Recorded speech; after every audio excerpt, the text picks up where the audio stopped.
नमस्कार, हाज़िर हूँ मैं रुमाना इसार खान। मुझे मीडिया इंडस्ट्री में काम करते हुए 26 साल हो जाएँगे और इन 26 साल में मैंने शुरुआत एज़ अ फ्रीलांस एंकर की, जर्नलिस्ट नहीं, एज़ अ फ्रीलांस एंकर। और उसके बाद फिर मैं न्यूज़ इंडस्ट्री में आई और फिर as a journalist, as a news anchor मेरा एक लंबा करियर रहा है। ये आपको बताकर मैं किसी तरीके का दबाव आप पर नहीं बनाने जा रही हूँ। दरअसल ये मैंने आपको इसलिए बताया क्योंकि अभी हाल में मुझसे किसी ने पूछा कि आपको क्या लगता है, क्या पत्रकारिता आईसीयू में है? क्या ये दौर पत्रकारिता का आईसीयू में पहुँचा हुआ दौर है? सवाल मुझे सुनकर थोड़ा अटपटा लगा और फिर मुझे लगा चलिए इसी मुद्दे पर बात कर ली जाए।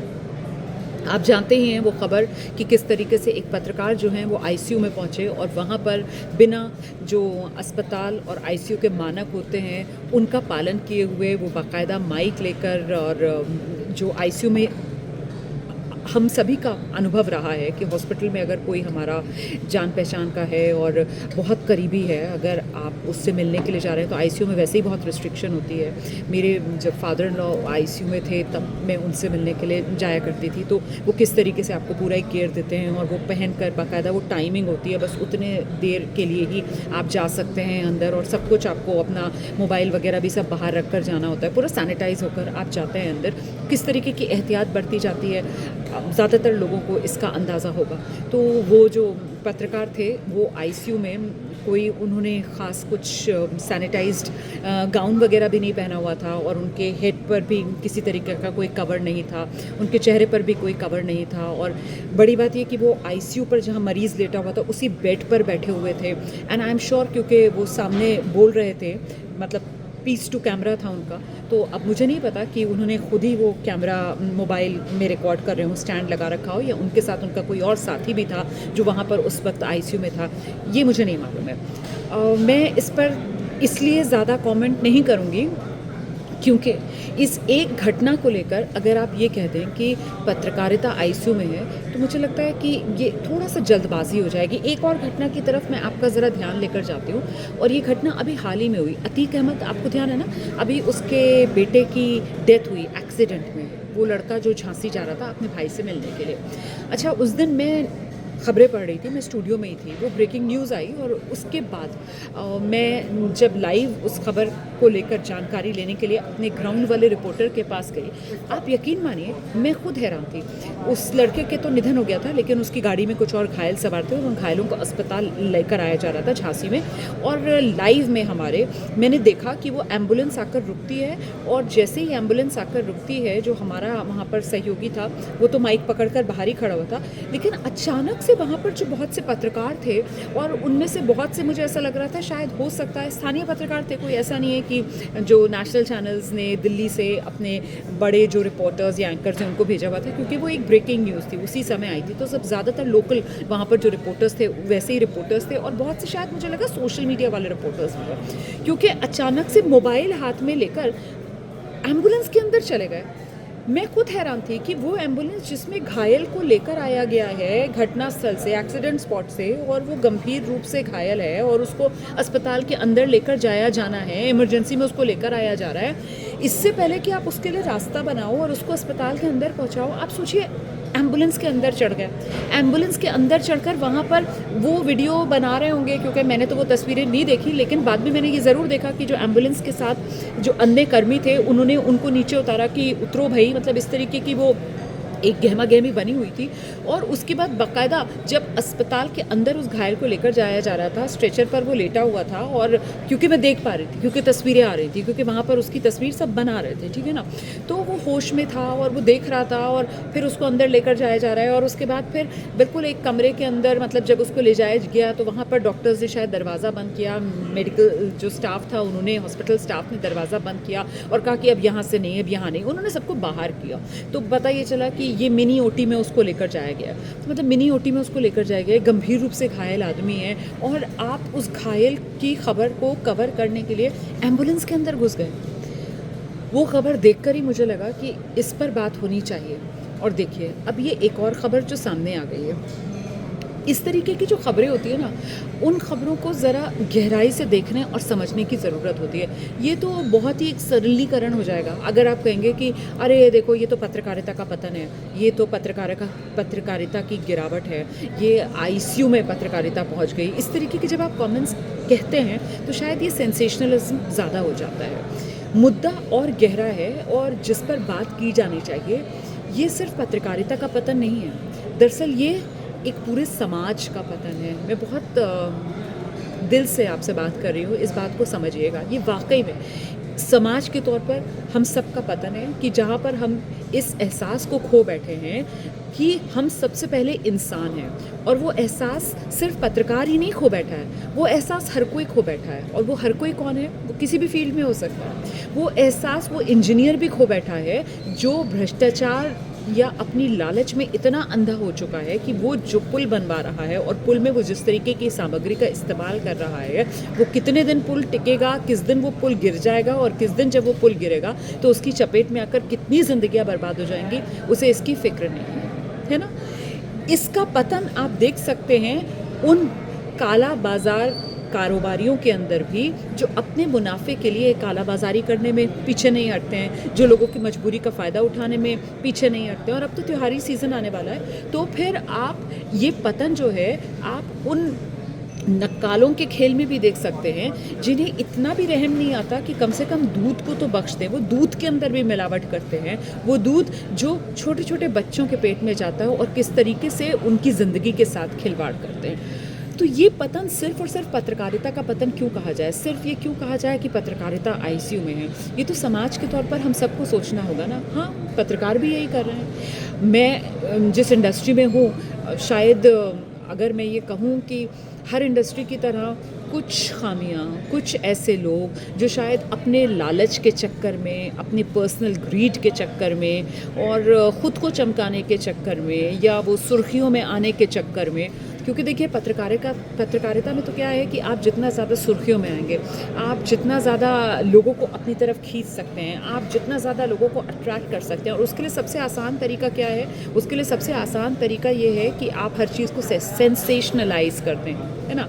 अब अगर आपको किसी की दर्द, किसी की तकलीफ़, किसी की पीड़ा दिखानी है, तो वो दर्द, वो तकलीफ़, वो पीड़ा दिखाने के लिए ज़रूरी तो नहीं है कि आप उसकी ज़िंदगी के साथ भी खिलवाड़ करें। ज़रूरी तो नहीं है कि आप वहीं पर उसके मुंह पर खड़े होकर, अगर वो किसी आईसीयू के अंदर है तो वहाँ से जाकर आप उसके बारे में जानकारी दें। वो जानकारी अगर आपके पास तथ्य हैं, फैक्ट्स हैं, तो अगर आप कहीं न्यूट्रल वेन्यू से भी देंगे तो उतना ही असर रखेगी, है ना। कोई घायल है और वो घायल जो है अस्पताल अगर पहुंचा है तो पहली प्राथमिकता मेरे ख्याल से ये होनी चाहिए कि भाई इसके लिए रास्ता बनाया जाए, इसको अस्पताल के अंदर ले जाया जाए, इसका इलाज कराया जाए, बजाय इसके कि किसी तरीके से इसकी तस्वीर बना ली जाए और वो फिर वो तस्वीर जल्दी से जल्दी जो है वो अपने चैनल पर अपलोड कर दी जाए और फिर वो एक्सक्लूसिव जानकारी दिखाकर आप कहीं ना कहीं अपने लिए बटोरें, आई बॉल्स ग्रैब करें आप आई बॉल्स, या फिर अपने सोशल मीडिया पर आप उसको अपलोड कर दें और ज़्यादा से ज़्यादा आपको लाइक मिलें, ज़्यादा से ज़्यादा आपको व्यूज़ मिले, ज़्यादा से ज़्यादा आपका जो कंटेंट है वो शेयर हो। यही तो चल रहा है। इसके लिए सिर्फ और सिर्फ ये कह देना पत्रकारिता आईसीयू में है या मेन स्ट्रीम मीडिया इसके लिए ज़िम्मेदार है, ऐसा नहीं है। चाहे मेन स्ट्रीम मीडिया हो, चाहे सोशल मीडिया हो, और जैसा कि मैंने आपसे बताया कि बात सिर्फ मीडिया तक केंद्रित नहीं है। ये मामला जो है वो समाज में गिरावट का है और जब तक आप इस समस्या को इस रूप में नहीं देखेंगे, नहीं समझेंगे, तब तक तो आप सिर्फ और सिर्फ वही सब करते रहेंगे कि अरे ये मीडिया बटा हुआ है, ये गोदी मीडिया है, ये पिड्डी मीडिया है, ये लुटियंस वाला मीडिया है। तब तक आप मीडिया को लेकर इसी तरीके की शीशा लेदर करेंगे, उससे हासिल कुछ नहीं होगा। जब मैंने पत्रकारिता, जो मैंने आपको बताया कि मैं कब से मतलब एंकरिंग कर रही हूँ, 2000 से मैं मीडिया में आई थी, और जब मैं इनिशियली मीडिया में आई थी तो देखिए न्यूज़ इंडस्ट्री में हमें ये बताया जाता था कि आपको अपने लिए खुद एक लक्ष्मण रेखा तय करनी होती है। जर्नलिज्म मैंने पढ़ा है, मैंने मास्टर्स किया है जर्नलिज्म में, masters in journalism and mass communication, और मैंने पीएचडी की है। In fact I am doctor Rumana Isar Khan, मतलब मैंने जर्नलिज्म में पीएचडी की है, ठीक है। और ये मैं आपको सिर्फ इसलिए बता रही हूँ कि जब हम मीडिया में आए, जिस दौर में मैं मीडिया में आई, उस वक्त ये जो जर्नलिज्म के एथिक्स हैं, ये जो जर्नलिज्म की वैल्यूज़ हैं, इनको बहुत तरजीह दी जाती थी। और इसीलिए अगर मुझे नहीं पता आप उस दिन मेरा लाइव देख रहे थे या नहीं, जब मैं खबर कवर कर रही थी मैंने बताया कि भाई एबीपी न्यूज़ पर हम तो इस बात की पूरी एहतियात रखते हैं कि हम अस्पताल के भीतर की तस्वीरें नहीं दिखाते, क्योंकि अस्पताल के भीतर की तस्वीरें दिखाना, किसी मरीज़ की इस हालत में तस्वीर दिखाना, वो उसकी निजता का हनन है। आप अस्पताल के अंदर, हमें पत्रकारिता में यही बताया गया कि वहाँ पर अगर कोई हेल्थ केयर सिस्टम के अंदर फेलियर है, आप उसकी खामी दिखाना चाहते हैं, तभी आप अस्पताल के अंदर जाकर और वहाँ की तस्वीरें दिखाएंगे। अदरवाइज़ हॉस्पिटल के अंदर जहाँ पर मरीज़ होते हैं, इलाज कराने गए हुए होते हैं, एक तो पहले कंसेंट लेना बहुत ज़रूरी होता है और दूसरे आप यूं ही किसी की तस्वीर इस तरीके की हालत में नहीं दिखा सकते हैं। मतलब ये जो पत्रकारिता की वैल्यूज़ हैं, जो पत्रकारिता के एथिक्स हैं, ये उसके विरुद्ध का मामला है ना। लेकिन बात यह है कि आज कौन अपनी फील्ड में वो वैल्यूज़ और एथिक्स और उसका पालन कर रहा है। अब हम मेडिकल फील्ड की बात कर रहे हैं तो कितने डॉक्टर्स हैं, मतलब धंधा कर रहे हैं आपको। वो डॉक्टर्स का गठजोड़ जो है वो टेस्ट करने वालों के साथ है। वो कहाँ पर से टेस्ट कराओगे आप, वो एक के बाद एक, आपको ज़रूरत भी नहीं है तब भी वो टेस्ट क्लिक कर दे देंगे, क्योंकि कमीशन बना हुआ है ना। दवाई आपको कहाँ से लेनी है वो बताएंगे आपको कि किस तरीके से, नहीं नहीं यही दवाई लेनी है आपको, इसी केमिस्ट की दुकान पर ही वो दवाई मिलेगी, क्योंकि वो दवा कंपनियों से उनको कट आएगा।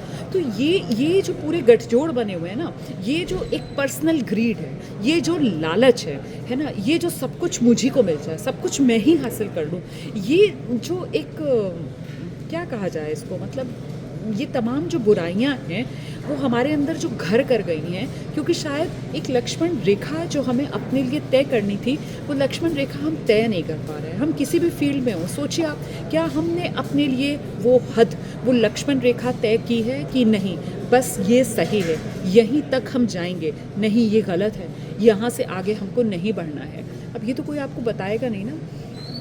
अब इस अडल्टहुड में भी, मतलब जब आप बालिग हो चुके हैं और अब आप सभी अपने अपने प्रोफेशंस में हैं, यहाँ पर आकर कोई उंगली पकड़कर तो आपको नहीं बताएगा ना। नैतिकता जो है वो आपको कब तक सिखाई पढ़ाई जा सकती है, किस उम्र तक आपको नैतिकता सिखाई पढ़ाई जा सकती है। नैतिकता तो आप में अंदर से आनी चाहिए ना, निकल कर। मॉरलिटी तो अंदर से आनी चाहिए। बचपन में पढ़ लिया ना हमने, मॉरल साइंस भी पढ़ी है बचपन में, हमने वैल्यू एजुकेशन भी हासिल की है, और वो मॉरल साइंस और वैल्यू एजुकेशन पढ़ने का मकसद ही ये था कि हम बेहतर इंसान बन सकें। और बेहतर इंसान बनने का मकसद ही ये था कि अपने जीवन में जिस पड़ाव से हम गुजरें, और सिर्फ प्रोफेशनली नहीं, रिश्तों में भी आप देख लीजिए, मतलब आप जिस भी दौर से गुजर रहे हैं, चाहे प्रोफेशनली या पर्सनली, तो वो लक्ष्मण रेखा किस तरीके से बनाई जाए और किस तरीके से वो लक्ष्मण रेखा ना लांघी जाए, इसका ख्याल तो आपको खुद ही रखना होगा ना। तो ऐसे में इस समस्या को लेकर सिर्फ और सिर्फ पत्रकारिता पर ठीकरा फोड़ देना या ये कह देना कि पत्रकारिता आईसीयू में है क्या, इस तरीके के सवालों से आप सेंसेशनलिज्म तो फैला सकते हैं लेकिन हासिल कुछ नहीं कर सकते। हाँ, सबको अपने खुद के भीतर झांकना होगा, अपने गिरेबान में झांक लीजिए आप। चलिए मैं सख्त शब्द का इस्तेमाल कर लेती हूँ कि अपने गिरेबान में हम सबको झांकना होगा, सिर्फ पत्रकारों को ही नहीं, आप लोग भी जिस फील्ड से मुझे सुन रहे हैं, आप सबको भी अपने भीतर देखना होगा, अपनी कमियों को देखना समझना होगा और किस तरीके से उनको दूर किया जाए, इस पर मंथन करना होगा। वरना तो पत्रकारिता ही क्यों, फिर तो हर फील्ड जो है वो आईसीयू में ही पहुँचती हुई नज़र आएगी। और ओवरऑल ये सामाजिक पतन है, इससे उबरने के लिए हमें खुद अपने लिए सीमा, अपने लिए हद, अपने लिए मर्यादा, लक्ष्मण रेखा तय करनी होगी। आपका क्या नज़रिया है इस पूरे मामले पर, मुझे कमेंट करके ज़रूर बताइएगा। और ऐसे ही मुद्दा इतना गर्म था और मुझे लग रहा था इस पर बात करनी चाहिए, इसीलिए मैं इस पर बात करने के लिए आई हूँ। और अगर अच्छा लगा हो तो प्लीज़ शेयर ज़रूर कीजिएगा। Thank you so much for joining.